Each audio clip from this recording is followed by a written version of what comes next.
दोस्तों, स्वागत है आपका मेरे नए वीडियो में। जैसा कि आपने थंबनेल में देखा हुआ है कि आज हम बात कर रहे हैं रेलवे ग्रुप डी की नई वैकेंसी के बारे में कि वैकेंसी कब तक आ सकती है। पूरा सिलेक्शन प्रोसेस, एज क्या रहने वाली है, क्या सिलेबस रहने वाला है, सारा कुछ जानने वाले हैं। तो वीडियो में अंत तक बने रहिएगा, वीडियो को स्किप मत करिएगा और मेरे चैनल को सब्सक्राइब करिए और दोस्तों तक शेयर कीजिए। तो आइए हम शुरू करते हैं वीडियो। सबसे पहले हम बात करें कि ग्रुप डी की नई वैकेंसी कब तक आ सकती है। तो देखिए, ग्रुप डी की जो नई वैकेंसी आने वाली है, अगर हम बात करें रेलवे के एग्ज़ाम कैलेंडर की, तो रेलवे ने एग्ज़ाम कैलेंडर जारी किया था। उसमें ये बताया था कि अक्टूबर में नई भर्ती आ जाएगी ग्रुप डी की। तो हम एग्ज़ाम कैलेंडर के ऊपर भरोसा भी कर सकते हैं, क्योंकि एग्ज़ाम कैलेंडर में कहा गया था कि एएलपी की वैकेंसी जनवरी से मार्च में आएगी, तो सेम आई। टेक्नीशियन की वैकेंसी कैलेंडर के हिसाब से आ गई और जेई की भी वैकेंसी आ गई है और एनटीपीसी की भी वैकेंसी आ गई है। तो इस तरह से अगर हम ये देखें कि 100% ये श्योरिटी के साथ कह सकते हैं कि ग्रुप डी की नई वैकेंसी अक्टूबर में आ जाएगी। अब अगर हम बात करें कि ग्रुप डी की नई वैकेंसी कितनी रह सकती है, तो इस बार कहते हैं अच्छी खासी वैकेंसी रहने वाली है। 1 लाख प्लस वैकेंसी रहेगी और अगर 1 लाख प्लस वैकेंसी रहती है तो बहुत अच्छा होगा, क्योंकि अभी लास्ट जो भर्ती थी उसमें बहुत सारे लोग ट्रैकमैन थे, वो किसी न किसी पोस्ट पे सिलेक्शन हो गया तो वो नौकरी छोड़ दिए और बहुत सारी पोस्ट खाली है। और आए दिन रेलवे में बहुत सारी दुर्घटनाएं होती हैं, तो उन दुर्घटनाओं को देखते हुए रेलवे में अच्छी खासी वैकेंसी आने की उम्मीद है। तो हम बात करते हैं कि इसका एज क्या रहने वाला है। तो देखिए, एज जनरल कैटेगरी 18 से 30 साल होता है, ओबीसी 18 से 30, एससी एसटी 18 से 30। अब ओबीसी एससी एसटी को जो छूट मिलती है, ओबीसी को 3 साल की छूट मिलती है तो 18 से 33 हो जाएगी और एससी एसटी की हो जाएगी 18 से 35 साल।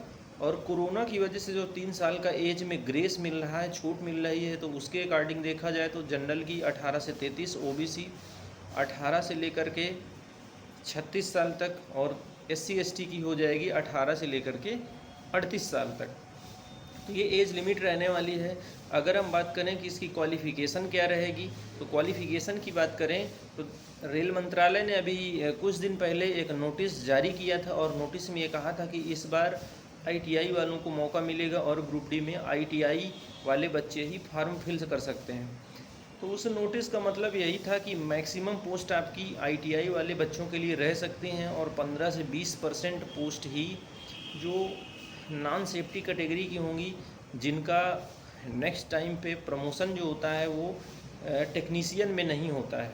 बहुत सी ऐसी पोस्ट होती हैं ग्रुप डी की जिनका लेवल 1 से प्रमोशन लेवल 3 में टेक्नीशियन ग्रेड 3 में होता है। तो जो जिन पोस्टों का प्रमोशन ग्रेड 3 में होता है, टेक्नीशियन में होता है, वो आईटीआई से ही निकलेंगी। तो कहने का मतलब ये है कि मैक्सिमम पोस्ट आपकी इस बार ग्रुप डी में आईटीआई वालों की रहने वाली है 70 to 80% और 20-25-30% ही आपका 20 से 30% ही नॉन आईटीआई वालों की यानी 10th पास वालों की वैकेंसी रह सकती है। तो ये तो बात हो गई क्वालिफ़िकेशन की।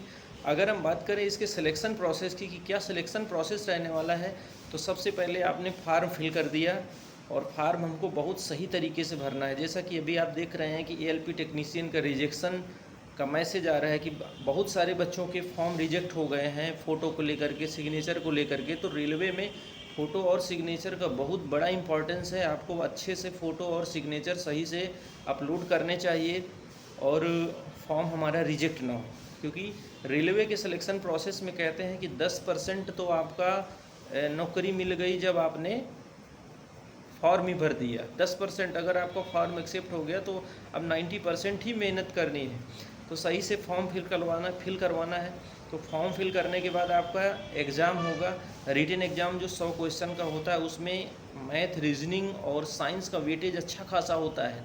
10 से 15 क्वेश्चन ही जीए यानी करंट अफेयर्स और स्टैटिक जीके के पूछे जाते हैं। मैथ, रीजनिंग, साइंस अच्छा खासा वेटेज रहता है। साइंस में फिजिक्स का अच्छा खासा रोल होता है। केमिस्ट्री, बायो तो नॉर्मल ही 2-3-4 क्वेश्चन पूछे जाते हैं ग्रुप डी के एग्ज़ाम में।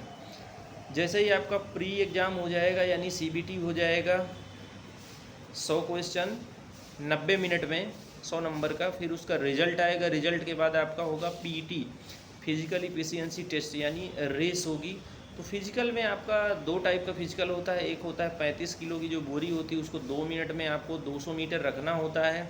इसके बाद 4 मिनट 15 सेकंड में जो मेल कैंडिडेट हैं उनके लिए 1 किलोमीटर की रेस क्वालिफाई करनी होती है। तो मैंने अभी 2023 में इसका फिजिकल दिया हुआ है। तो नेक्स्ट वीडियो में मैं बताऊंगा कि फ़िज़िकल में मैंने कितने टाइम पे कंप्लीट किया था।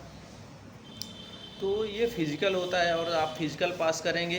फ़िज़िकल पास होने के बाद उसकी मेरिट बनेगी। मेरिट में आप शॉर्ट लिस्ट होंगे तो आपको डीवी एंड मेडिकल के लिए बुलाया जाएगा। आपका डॉक्यूमेंट वेरिफिकेशन होगा। जो जो आपने क्वालिफ़िकेशन फार्म फिल करते समय लगाई थी वही आपको वहाँ पर वही आपके सारे डॉक्यूमेंट्स चेक किए जाएंगे। इसके बाद आपका मेडिकल होगा और मेडिकल के बाद आपका फाइनल आपको एक पोस्ट अलॉटमेंट हो जाएगी और पोस्ट अलॉट होने के बाद आपकी ज्वाइनिंग हो जाएगी। तो ये है पूरा रेलवे ग्रुप डी का जो सिलेक्शन प्रोसेस है। इस तरह से आपकी वैकेंसी आएगी तो आपको तैयारी करनी है, मन लगा के पढ़ना है और अच्छे से एक सीट पक्की करनी है, क्योंकि फिर रेलवे की वैकेंसी हो सकता है 5 साल 4 साल में आए, क्योंकि रेलवे की भर्ती पंचवर्षीय योजना हो चुकी है। इसलिए हमको इस बार एक सीट पक्की करनी है और भारतीय रेलवे का जो आई कार्ड है वो हमारे पास होना चाहिए। तो ऐसी ही वीडियो के लिए आप हमारे चैनल को देखते रहें। धन्यवाद।